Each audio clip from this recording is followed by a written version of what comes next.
I am damn sure that Madeleine McCann was not abducted. Wow. What do you think happened then? I tend to agree with the Portuguese police. If she died then, how could we have disposed or hidden her body, when there was an immediate threat? It's just nonsense. So, and if she died when we were in there. And I just looked, and it was quite dark, and I was just looking at Madeleine's bed, and I was thinking, is that her? I was looking for, why is that Madeleine there?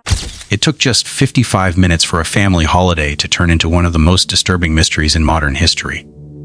Between 9:05 p.m. and 100 p.m. on May 3, 2007, 3-year-old Madeleine McCann vanished from a holiday apartment in Portugal, without a sound, without a trace. What followed was a global investigation filled with conflicting timelines, changing statements, and eyewitness sightings that don't align. A door that was locked, then wasn't. A man seen carrying a child, yet somehow missed by others standing nearby. These contradictions aren't small details. They are cracks in the timeline where the truth may be hiding. Tonight, we examine those 55 minutes and ask the question that still has no answer. What really happened? Jerry McCann's changing door story. One of the earliest and most important contradictions in the Madeleine McCann case involves which door Jerry McCann used during his 9:05 p.m. check. In his first statement to Portuguese police, given just hours after Madeleine was reported missing, Jerry said he entered the apartment through the front door, unlocked it with his key, checked on the children, and locked it again when he left. This detail suggested the front door was secure and unchanged throughout the evening. However, days later, Jerry gave a second statement saying something very different. This time, he claimed he entered through the unlocked patio doors at the back of the apartment, not the front door. This was the same entrance Kate later used when she discovered Madeleine was missing. The change raised serious questions. This wasn't a small or forgettable detail. It directly affects how an intruder could have entered or exited the apartment. Supporters of the McCanns argue this inconsistency was caused by stress, shock, and exhaustion after a traumatic event. Critics argue that a parent would remember something as basic as which door they used when checking on their children.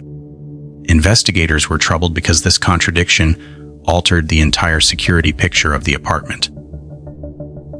A locked front door suggests one scenario, an unlocked patio door suggests another. This single change weakened confidence in the accuracy of the timeline and became a foundation for later suspicion and debate. Invisible witness. Jane Tanner's sighting. Jane Tanner's sighting at approximately 9:15 p.m. was once considered a major breakthrough. She claimed she saw a man carrying a small child in pajamas near the McCann apartment. At first, this seemed to support the abduction theory. However, the details quickly became problematic. Tanner stated that as she walked down a narrow street, she passed Jerry McCann and Jeremy Wilkins, who were standing and talking. She said she clearly saw them, and they should have seen her. Yet both men later stated they did not see Jane Tanner at all. This created what investigators called the invisible witness problem. The street was narrow, well lit, and quiet. It seemed almost impossible that three adults could be within feet of each other and not all notice one another. This contradiction damaged the credibility of Tanner's sighting.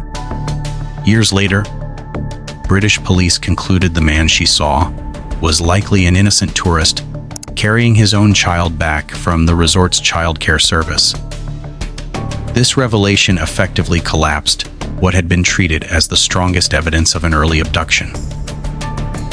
Once Tanner's sighting was removed, the timeline shifted dramatically, leaving a much smaller window for Madeleine's disappearance and reopening questions investigators thought had already been settled. The 40-minute visibility gap between 9:05 p.m. and 100 p.m., no one can definitively confirm that Madeleine was seen. This gap exists largely because of a check carried out by family friend Matthew Oldfield around 9:30 p.m. Oldfield entered the McCann apartment through the patio doors, but he did not physically enter the children's bedroom. Instead, he stood in the doorway, listened, and observed that the room was quiet. He later said he could see the twins in their travel cots, but could not see Madeleine's bed from where he stood. Because everything seemed calm, he assumed all was well and left. This assumption created a crucial hole in the timeline. If Madeleine was taken before this check, Oldfield would not have known. If she was taken after, the window becomes extremely narrow. This gap is significant because it removes certainty. Investigators rely heavily on confirmed sightings to establish timelines. Here, there are none. The silence of the room was mistaken for safety. Critics argue this was not a proper check, while supporters say it was consistent with how the group had been checking all week. Regardless, this moment represents the last opportunity when Madeleine could have been missing without anyone realizing it. That uncertainty continues to haunt the case. The Smith family sighting and timing problem. Around 1:00 p.m., an Irish family, the Smiths, reported seeing a man carrying a young girl in pajamas toward the beach, roughly 700 meters from the McCann apartment. The child appeared to be asleep, and the man looked calm, not rushed. At almost the exact same time, Kate McCann was discovering Madeleine was missing. This creates a serious timing problem. If the Smith sighting was of Madeleine, the abductor would have had only minutes to leave the apartment, travel a considerable distance through winding streets, and avoid detection, all while carrying a child. That scenario seems extremely difficult. On the other hand, if Madeleine was taken earlier, why was the man still openly walking with her so long after the supposed abduction?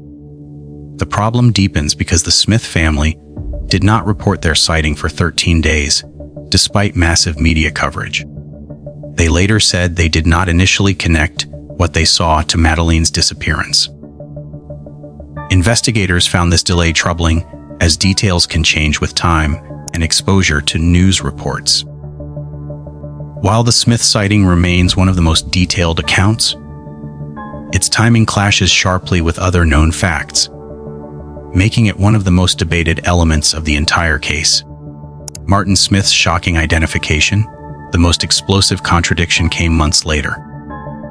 In September 2007, Martin Smith saw footage of Gerry McCann arriving back in the UK, carrying one of his children. Smith claimed the way Gerry walked, his build, and how he carried the child reminded him of the man he saw on the night of May 3rd. He told police he was 80% certain the man he had seen was Gerry himself. This claim was devastating to the investigation. According to witnesses and restaurant staff, Gerry McCann was at the Tapas restaurant. If Smith was correct, it would mean the entire group's timeline was false. Portuguese police took this seriously enough to name Kate and Gerry McCann as formal suspects later that year. Supporters of the McCanns argue the identification was unreliable, made months after the event, and influenced by media exposure. Critics argue it cannot be ignored because Smith had no prior reason to suspect Gerry. Ultimately, no evidence proved Smith's identification, and the McCanns were cleared. Still, this moment remains one of the most disturbing and unresolved contradictions in the case, leaving investigators and the public divided to this day. Somewhere between 9:05 p.m. and 1:00 p.m., the truth slipped through the cracks. Was it a perfectly timed abduction? A tragic mistake? Or something we still haven't considered? I want to know what you think. Which theory makes the most sense to you and why? Drop your thoughts in the comments. If this breakdown helped you understand the case more clearly, hit like, subscribe, and join the discussion. Because in true crime, timelines don't just tell us when something happened, they often tell us why the story doesn't add up.